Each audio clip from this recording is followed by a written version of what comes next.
बिस्मिल्लाहिर्रहमानिर्रहीम। अस्सलाम वालेकुम।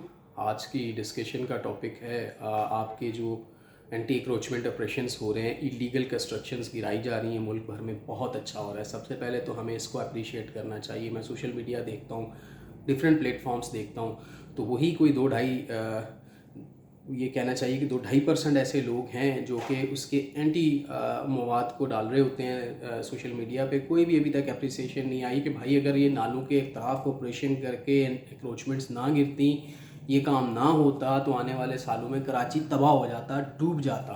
पिछली बारिशों में क्या कुछ हुआ है किसी को बताने की ज़रूरत नहीं।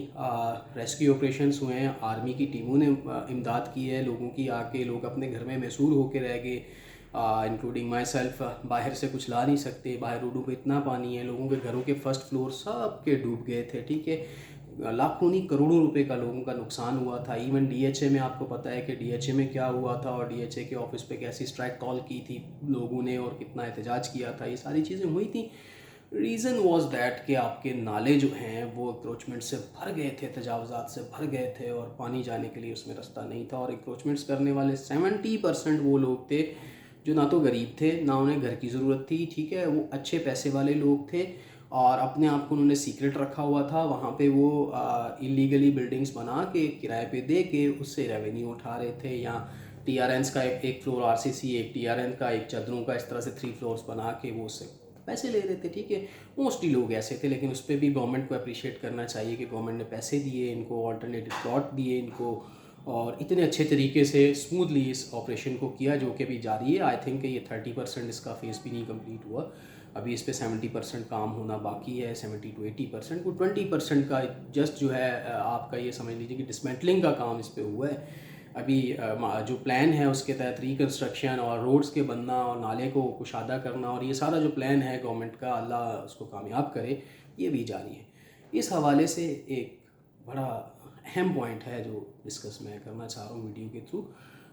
नालों के अतराफ़ तो आपने इंक्रोचमेंट्स गिरानी थी, कोई ऑप्शन नहीं था, और बहुत अच्छा हुआ और हम इसको अप्रिशिएट करते हैं। और करोड़ों लोग दुआएं देते हैं जिनके नुकसान हुए बारिश के दिनों में कि ये गवर्नमेंट बहुत पॉजिटिव स्टेप ले रही है, बहुत अच्छा कर रही है। इससे क्या होगा फ्यूचर में, आने वाले दौर में आपकी जो निकासी आब है आपकी वो होगी, फ्लड नहीं होंगे आपके, और बड़ा अच्छा जो है शहर का मैकेनिज़्म, स्पेशली सीवरेज का मैनेज हो जाएगा। क्योंकि सीवरेज में प्रॉब्लम ही इसलिए आती है कि आपका जो मेजर नाले हैं वो चोक हो जाते हैं, बैकफ्लो बढ़ता है तो आपकी जो सीवरेज लाइन्स हैं वो ब्लॉक हो जाती हैं। कि मैं थोड़ा बहुत मेरा एक्सपीरियंस रहा है, क्योंकि मैं बाय बर्थ कराची से ही हूँ, और कराची में मैंने एक ज़िंदगी का बड़ा तवील हिस्सा गुजारा है। और यहाँ किस तरह के सीवरेज का निज़ाम है, किस तरह से फिर आप अगर उसको रिपेयर करने जाते हो तो गवर्नमेंट की कोई भी बॉडी आपको नज़र नहीं आती, आपको प्राइवेटली ठेकेदार हायर करने पड़ते हैं, स्वीपर्स हायर करने पड़ते हैं, बंगी हायर करने पड़ते हैं, उनको आपको हज़ारों रुपए देने पड़ते हैं अगर आपका छोटा सा मेंटेनेंस का काम है। प्रैक्टिकली मैं उससे गुजरा हूँ।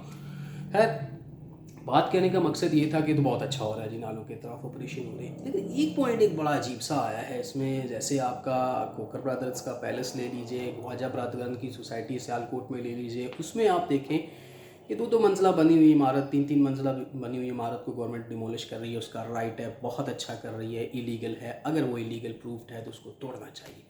लेकिन यहाँ पे एक बात ये आ जाती है कि क्या उसको तोड़ना ही चाहिए? उसमें पैसा किसका लगा हुआ है? अगर किसी भी बॉडी ने करप्शन करके इलीगल कंस्ट्रक्शंस की हैं, इधर वो कराची सुपर हाईवे पे हूँ, सियालकोट में ख्वाजा ब्रदरान की सोसाइटी में हूँ, या खोखर ब्रदरान के पैलेस हूँ, इन सब में पैसा अगर इलीगली ब्लैक मनी का लगा तो ब्लैक मनी का पैसा किसका है? स्टेट का पैसा है, और स्टेट का पैसा है तो स्टेट की जनरेशन का पैसा है जी, आवाम का पैसा है।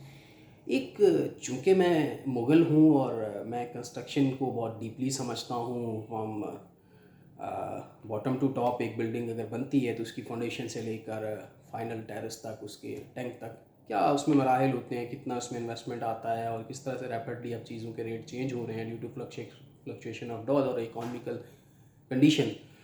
तो एक बिल्डिंग बहुत सा पैसा लेके खड़ी होती है और उसका इंफ्रास्ट्रक्चर प्रॉपर होता है, और फिर उसकी जो है, आप जब स्ट्रक्चर खड़ा हो जाता है तो स्ट्रक्चर से ज़्यादा पैसे आप उसकी फिनिशिंग में लगाते हो, उसकी इंटीरियर में लगाते हो।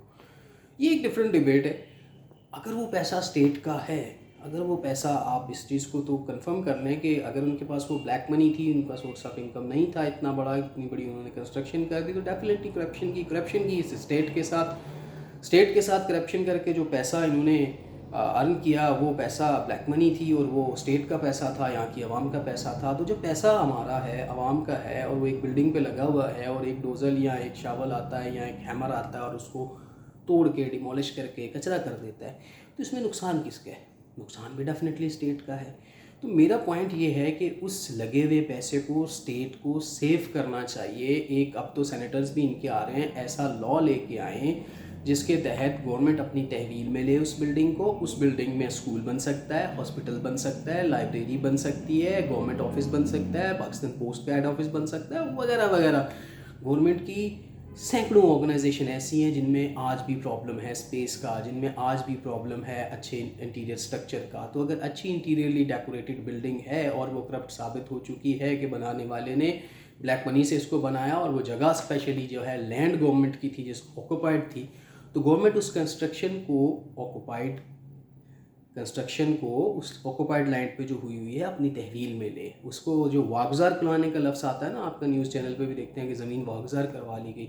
तो भाई ज़मीन गवर्नमेंट की थी, गवर्नमेंट ने ले ली, उसके ऊपर जो कंस्ट्रक्शन थी वो गवर्नमेंट की हो गई। ऐसा लॉ होना चाहिए कि अगर वो प्रूफ हो जाए कि लैंड, अगर मैंने कहीं इलीगल गवर्नमेंट की लैंड पे कब्ज़ा करके कुछ भी बनाया है और वो प्रूफ हो जाता है कि मेरी जो ज़मीन थी वो गवर्नमेंट की थी, मैंने कब्ज़ा किया, तो उसके ऊपर बनी हुई जो इमारत है वो मुझे गवर्नमेंट को डेडिकेट करनी पड़ेगी। ठीक है, फ्रिक्वेंटली मुझे गवर्नमेंट को देनी पड़ेगी। गवर्नमेंट का लॉ ऐसा होना चाहिए कि इसको हम डिमोलिश नहीं करेंगे, अपनी तहवील में लेंगे, अपने गवर्नमेंट के ऑफिसेज बनाएंगे, गवर्नमेंट के स्कूल्स बनाएंगे, उसको किसी यूटिलाइजेशन में लेंगे। एक आपने 17 करोड़ की बनी हुई इमारत को गिरा दिया, ठीक है, और उसके ऊपर जो ज़मीन थी वो 10 करोड़ की थी जिसके ऊपर उसने कब्ज़ा किया हुआ था। तो अब आपने जो है 27 करोड़ का गवर्नमेंट ने नुकसान किया। ठीक है, अगर आपने 10 करोड़ की ज़मीन लेनी है, सॉरी 17 करोड़ का नुकसान किया। अगर आपने 10 करोड़ की ज़मीन को वागजार करवा लिया एक आपने करप्ट आदमी से, तो उसके ऊपर जो 17 करोड़ की इमारत बनी हुई है वो भी आप गवर्नमेंट का ही पैसा है। उसको ज़ाया मत किया जाए, उसको तोड़ा मत जाए, उसको गिराया मत जाए।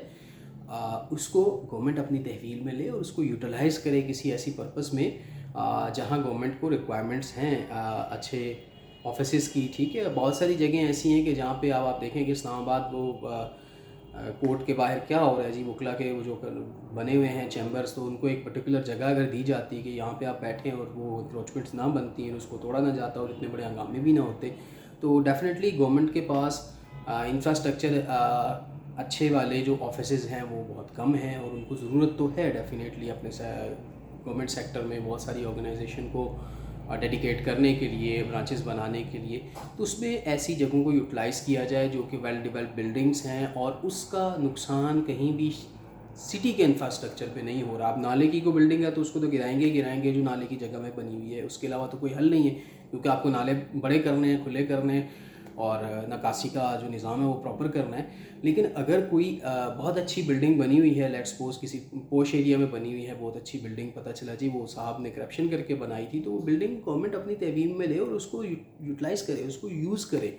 कि एक हम लोग इतने बड़े लैंडलॉर्ड नहीं हैं कि करोड़ों रुपए की बनी हुई कंस्ट्रक्शन को तोड़ दें कि जस्ट बिकॉज ऑफ दैट कि ये लैंड गवर्नमेंट की है, ये लैंड गवर्नमेंट की है और ब्लैक मनी से जो उसके ऊपर चीज़ बन गई वो भी गवर्नमेंट की ही होनी चाहिए। ऐसा कानून आना चाहिए कि वो जो जगह जो मैंने कब्ज़ा करके बनाई, मेरे पास ब्लैक मनी थी, उसको मैंने लगा के अगर एक प्लाज़ा खड़ा किया है, तो गवर्नमेंट जब वो जगह मुझसे वागजार करवाने आती है तो वो प्लाज़ा ले ले मुझसे, वो जगह भी ले ले और उस प्लाजे को आवाम के फलाह व बहबूद के लिए इस्तेमाल करे। आई होप मैं ज़रा बहुत इजी करता हूँ बात को कि बात समझ में आए। मेरा कहने का मकसद ये था कि ऐसी लेजिस्लेशन होनी चाहिए जिसमें कि गवर्नमेंट की कब्ज़ाशुदा ज़मीनों पर जो सोसाइटियाँ, जो हाई रेज बिल्डिंग्स बन चुकी हुई हैं, उनको गवर्नमेंट अपनी तहवील में लेकर गवर्नमेंट अपने स्ट्रक्चर में यूटिलाइज़ करे, उस पर हॉस्पिटल्स बनाए, उसमें गवर्नमेंट रेस्ट हाउसेस बनाए, उसके ऊपर आप पाकिस्तान पोस्ट के ऑफिस बनाए, उसमें नेशनल बैंक के ऑफिस बने, उसमें स्टेट बैंक की रीजनल ऑफिसेज बने और वो कहीं ना कहीं स्कूल्स में बहुत सारी ऐसी जगह हैं जहाँ स्कूल्स नहीं हैं, उस स्कूल के लिए डेडिकेट कर दिया जाए, कहीं ना कहीं उसको यूटिलाइज़ कर लिया जाए, ना कि उसको तोड़ के उस पैसे को बर्बाद ना किया जाए। ये मेरे कहने का मकसद था। Thank you so very much. अस्सलाम वालेकुम।